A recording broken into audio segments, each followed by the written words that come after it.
It was the empty lot that did it.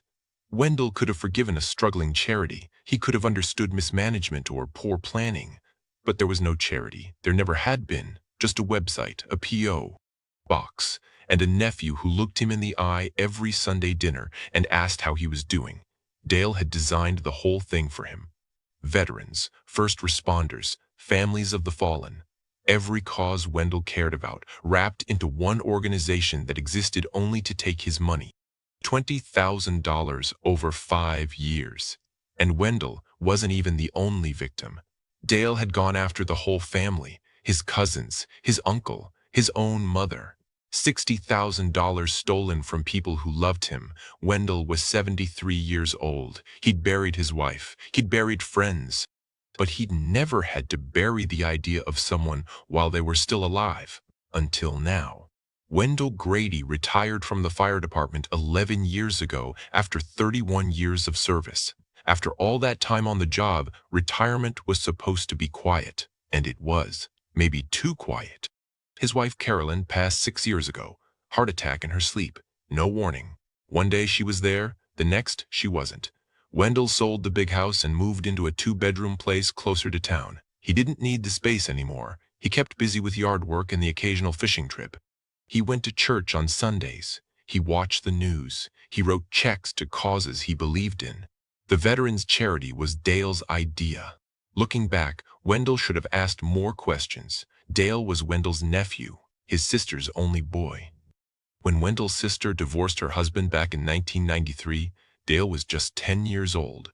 Wendell stepped in. He drove the boy to baseball practice. He helped with homework. He taught him how to change a tire and shake a man's hand properly.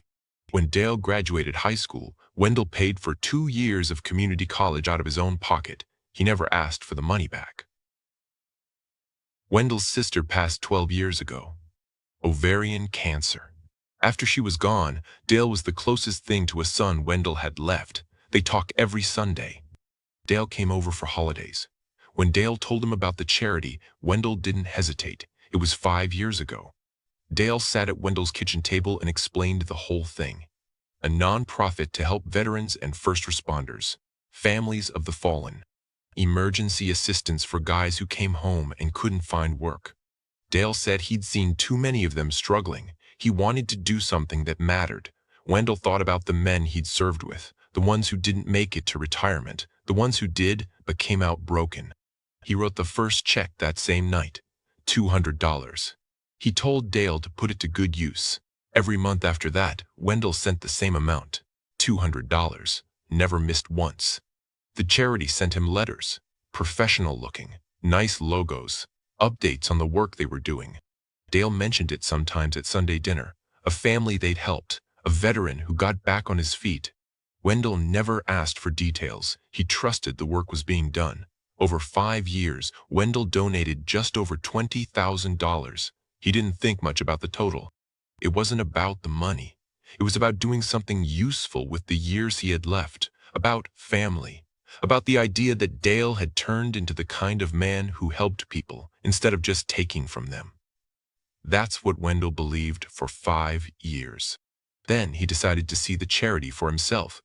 It started with a simple idea. Wendell wanted to volunteer.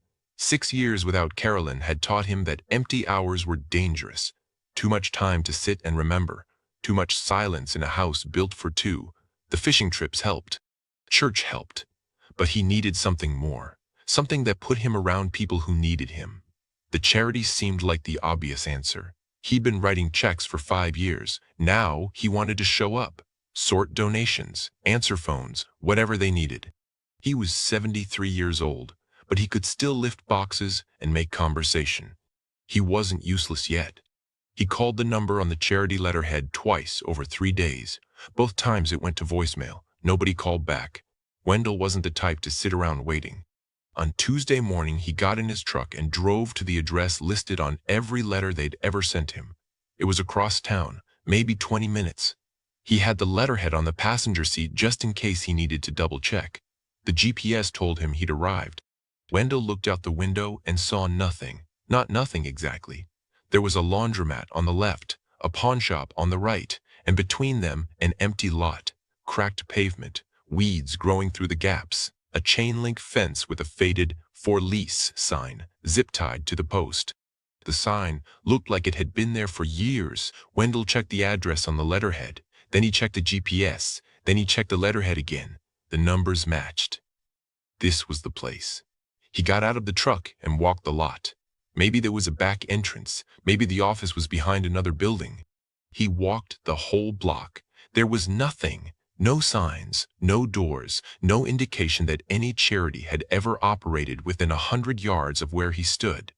He went into the laundromat. A woman in her 50s was folding towels behind the counter. "Excuse me," Wendell said. "I'm looking for a veterans charity that's supposed to be next door. You ever seen anything like that around here?" She looked at him like he'd asked about a unicorn. "Next door? That lot's been empty since I started working here. That's going on 8 years now." Wendell thanked her and walked back to his truck. He sat in the driver's seat for a long time. The engine was off. The windows were up. He stared at the empty lot through the windshield and tried to make sense of what he was seeing. 5 years of letters. 5 years of updates. 5 years of Dale talking about the people they were helping. And the address led here, to weeds and chain link and a "For Lease" sign older than the charity itself. Wendell drove home slow. He didn't turn on the radio. When he got back, he went straight to the filing cabinet in his spare bedroom. He pulled out every letter the charity had ever sent him. He spread them across the kitchen table and started reading them again, looking for something. A phone number that worked. An email address. A name besides Dale's. He didn't find much, but he was starting to understand why. Wendell didn't call Dale. He thought about it. Picked up the phone twice. But something stopped him. If there was an explanation, Dale would give it. He'd have a story ready. He always did. The office moved, and they forgot to update the letters. The landlord kicked them out. Something temporary, something reasonable. Dale was good at reasonable. But Wendell had stood in that empty lot. He'd seen the weeds growing through the cracks. That sign hadn't been hanging there for a few months. That lot had been empty for years. And Dale had never once mentioned moving offices, never once said anything was wrong. Wendell needed answers before he asked questions. He called Ray Kessler the next morning. Ray was a retired cop. They'd worked dozens of scenes together back in the day. House fires with bodies inside. Car wrecks where they had to cut the roof off. The kind of work that bonds people whether they want it to or not. Ray had been off the force for 9 years now, but he still did private investigation work on the side. Mostly insurance fraud, cheating spouses, simple stuff. Wendell told him what he needed. "You sure about this?" Ray asked.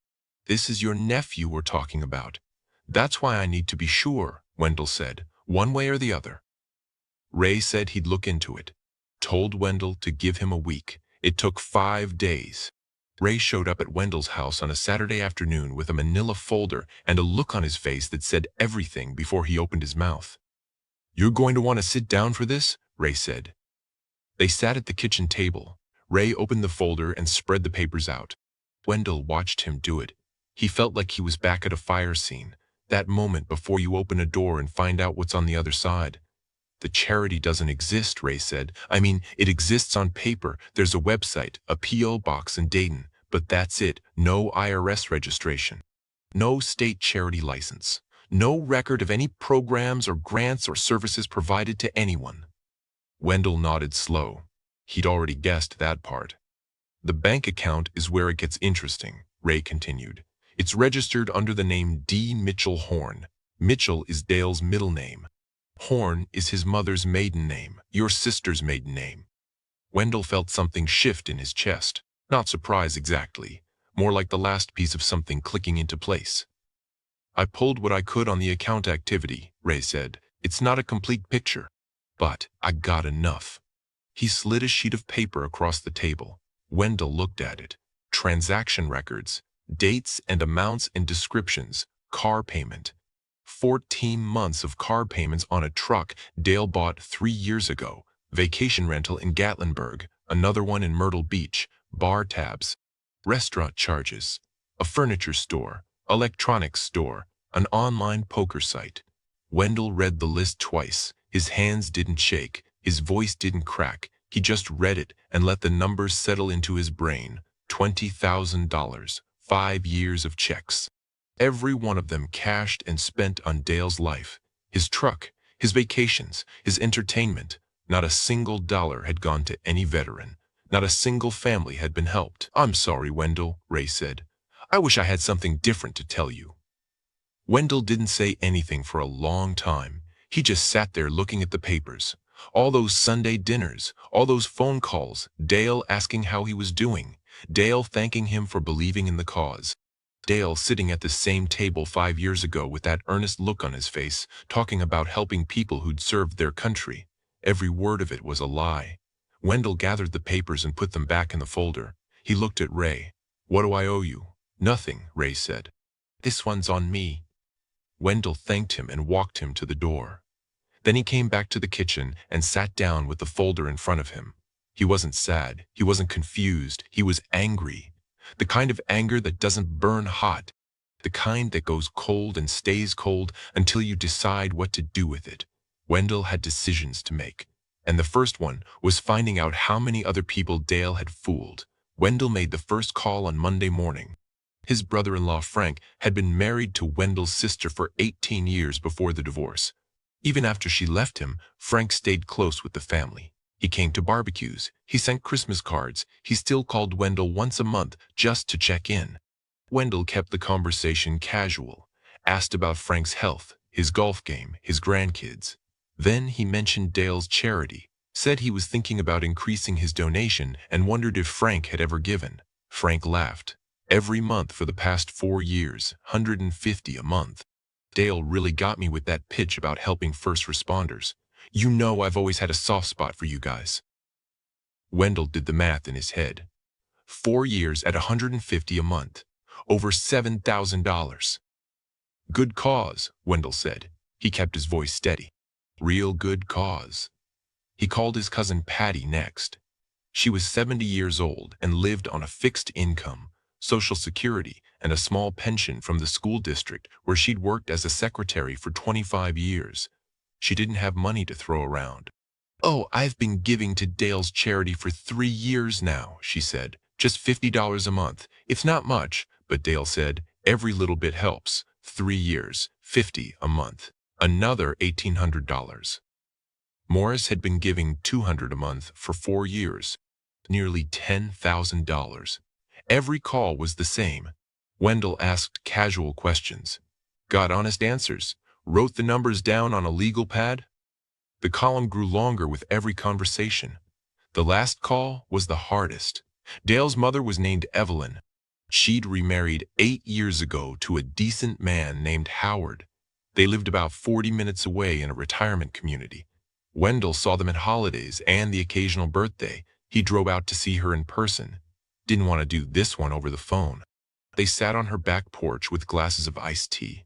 Wendell asked about her garden, her book club, her health. Then he asked about the charity. Evelyn smiled. "I'm so proud of him, Wendell. After all those years of Dale bouncing from one thing to another, he finally found something meaningful. I've been giving $100 a month since he started. 5 years. $100 a month. $6,000. Her own mother." Dale had taken $6,000 from the woman who raised him. Wendell didn't say anything. He just nodded and sipped his tea and listened to Evelyn talk about how happy she was that Dale had turned his life around. On the drive home, Wendell added up the numbers. Frank, $7,200. Patty, $1,800. Morris, $9,600. Evelyn, $6,000. Wendell himself, $20,000. Over $44,000 from just the people Wendell had talked to. And there were probably others. Friends of the family, old neighbors, anyone Dale could reach with his story about veterans and first responders. 60,000 total wasn't a guess anymore. It might even be low. Wendell pulled into his driveway and sat in the truck with the engine off. He looked at the legal pad on the passenger seat. All those names, all those numbers, all those people who loved Dale and trusted him and believed they were doing something good with their money. Dale had designed this thing like a trap. He'd picked the causes carefully. Veterans, first responders, families of the fallen, every soft spot in the family. Every weakness he could exploit. This wasn't desperation. This wasn't a mistake. This was 5 years of planning and lying and taking from people who would have given him money anyway if he'd just asked. But asking wasn't enough for Dale. He wanted more, and he wanted them to feel good about giving it to him. Wendell folded the legal pad closed. He knew what he had to do now. Dale wasn't going to hear about this from police. He wasn't going to read about it in a letter. He was going to stand in front of the people he'd stolen from and explain himself, if he could. Wendell called everyone on Thursday. He said he wanted to discuss a memorial bench for Carolyn, something at the park where they used to walk together. He wanted the family's input on the design and the inscription. Everyone said yes. Frank, Patty, Morris, Evelyn, and Howard. Dale. They gathered at Wendell's house on Saturday afternoon. Wendell set out coffee and store-bought cookies. He arranged chairs in a half circle in the living room. He put the manila folder on the end table next to his recliner. Dale was the last to arrive. He came through the door with a smile and a 6-pack of beer. "Figured we could use some refreshments," he said. He hugged Evelyn. He shook hands with Frank and Morris. He kissed Patty on the cheek. Wendell watched him move through the room. Easy, comfortable, not a care in the world. "Thanks for coming, everyone," Wendell said. He stayed standing while the others sat. "I appreciate you making the time." "Of course," Evelyn said. "Carolyn deserves something special." Wendell nodded. He looked at each of them. Frank with his bad knee stretched out. Patty with her purse in her lap. Morris checking his phone. Evelyn holding Howard's hand. Dale leaning back in his chair with his ankle crossed over his knee. "Before we talk about the bench," Wendell said, "there's something else I need to discuss." He picked up the manila folder. "A few weeks ago, I decided to volunteer at Dale's charity. I wanted to do more than just write checks. So I drove to the address on the letterhead." Dale's posture didn't change, but something shifted in his eyes. "There's no charity," Wendell said. "The address is an empty lot, been empty for years. I had a friend look into it, a retired cop." He pulled the records. Wendell opened the folder and took out the first sheet. "The charity has no IRS registration, no state license, no programs, no services, just a website and a P.O. box." He set the paper on the coffee table where everyone could see it. "The bank account is registered under the name D. Mitchell Horn. Mitchell is Dale's middle name. Horn is his mother's maiden name." Evelyn's hand tightened around Howard's. Wendell pulled out the next sheet. "The transaction records. Here's where the money went. Car payments on Dale's truck. Vacation rentals. Bars. Restaurants. Furniture. Online poker." He set that paper down too. "I've donated over $20,000 in 5 years. Every dollar went into Dale's pocket." The room was silent. Dale hadn't moved. His face was still. His eyes were fixed on the papers on the table. "But I'm not the only one," Wendell said. He looked at Frank. "You've been giving $150 a month for 4 years. That's over $7,000. Frank's mouth opened. No sound came out. Wendell turned to Patty. $50 a month for 3 years. $1,800. Patty pressed her hand to her chest. "Morris, $200 a month for 4 years. Nearly $10,000. Morris put his phone down slow. "Evelyn." Wendell's voice softened. $100 a month for 5 years. $6,000. Evelyn was staring at Dale now. Her face had gone pale. "Altogether," Wendell said, "we're looking at over $44,000 from just the people in this room, and there are probably others. The real number might be 60,000 or more." Dale finally spoke. His voice was calm. Too calm. "Uncle Wendell, I don't know what your friend told you, but there's been some kind of mistake." "There's no mistake," Wendell said. "I've got the bank records. I've got the transaction history. I've got 5 years of letters from a charity that never existed." Dale stood up. "This is ridiculous. I'm not going to sit here and—" "Sit down." It was Evelyn. Her voice cut through the room like a blade. Dale looked at his mother. She was still holding Howard's hand. Her eyes were wet. Her jaw was tight. "You took money from me," she said, "from your own mother. You looked me in the face and thanked me for supporting your cause, and the whole time you were stealing from me." Dale opened his mouth. "Don't," Evelyn said. "Don't you dare try to explain this away." Dale looked around the room. Frank wouldn't meet his eyes. Patty was crying quietly. Morris was shaking his head slow. Nobody was on his side. Nobody was going to rescue him. Dale grabbed his jacket from the back of the chair. He walked to the door. He stopped with his hand on the knob and turned back. "You're all going to regret this," he said. The words hung in the air. Nobody answered. The door closed behind him. Through the window, Wendell watched Dale's truck pull out of the driveway and disappear down the street. Evelyn was sobbing now. Howard had his arm around her. Patty moved to sit beside them. Frank looked at Wendell. "What do we do now?" Wendell sat down in his recliner. He was tired, bone-tired. "Now we file a police report," he said. "And we make sure he never does this to anyone else." Wendell filed the police report on Monday morning. He brought the folder. The bank records, the PI's report, the donation receipts going back 5 years. The detective who took his statement was a woman in her 40s named Ruiz. She listened without interrupting. She made copies of everything. She told Wendell these cases were hard to prosecute but not impossible. "The family connection makes it complicated," she said. "But the paper trail is solid. We'll see what we can do." Frank filed a report the same week. So did Morris. Patty said she couldn't bring herself to do it. Evelyn said nothing at all. Dale disappeared for a while, stopped answering his phone, stopped showing up at family events. Someone said he'd moved to Columbus. Someone else said he was staying with a friend in Kentucky. Nobody knew for sure. Nobody tried very hard to find out. 3 months later, Wendell got a call from Detective Ruiz. A grand jury had indicted Dale on 4 counts of wire fraud and 1 count of theft from the elderly. There was a warrant out for his arrest. They picked him up in Cincinnati 2 weeks later. He was living in a motel off the highway, working cash jobs at a warehouse. When Wendell heard the news, he didn't feel happy. He didn't feel vindicated. He just felt tired. The trial took 8 months to reach a courtroom, Wendell testified. So did Frank and Morris. They sat in the witness box and answered questions about the charity, about the letters, about the money they'd sent to someone they trusted. Dale's lawyer tried to argue it was a misunderstanding, a business that failed. Poor record-keeping. Wendell watched the jury's faces while the lawyer talked. Not one of them was buying it. They came back with a guilty verdict on all counts.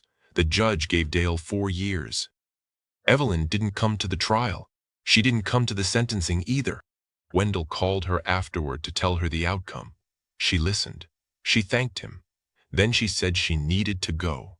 They hadn't spoken since. Wendell sold his truck 6 months after the trial and bought a smaller one. He didn't need the space.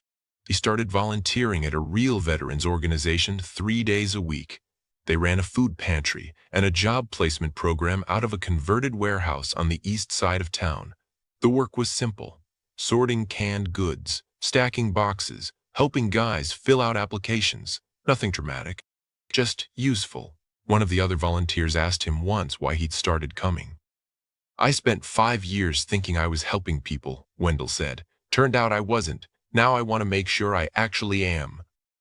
Sunday dinners were quieter now. The chair where Dale used to sit stayed empty. Nobody moved it. Nobody mentioned it. The family was smaller than it used to be. But it was honest. Wendell thought about Dale sometimes, late at night when the house was too quiet. He thought about the kid he'd driven to baseball practice, the teenager he'd helped with homework, the young man he'd put through college. He wondered where he'd gone wrong, whether he'd missed something, whether he could have done anything different. He never came up with an answer. Some Sunday nights, after everyone else had gone home, Wendell would sit on his porch with a cup of coffee and look at the street. He'd watch the cars pass. He'd listen to the crickets. He'd think about Carolyn and wish she were there to tell him what to make of it all. She'd probably say he did the right thing. She'd probably say Dale made his own choices. She'd probably say, "You can't save someone who doesn't want to be saved." Wendell finished his coffee and went inside. The folder was still in the filing cabinet. He hadn't thrown it away. Probably never would. Some things you keep, not because you want to remember them, but because forgetting would be worse. He turned off the lights and went to bed.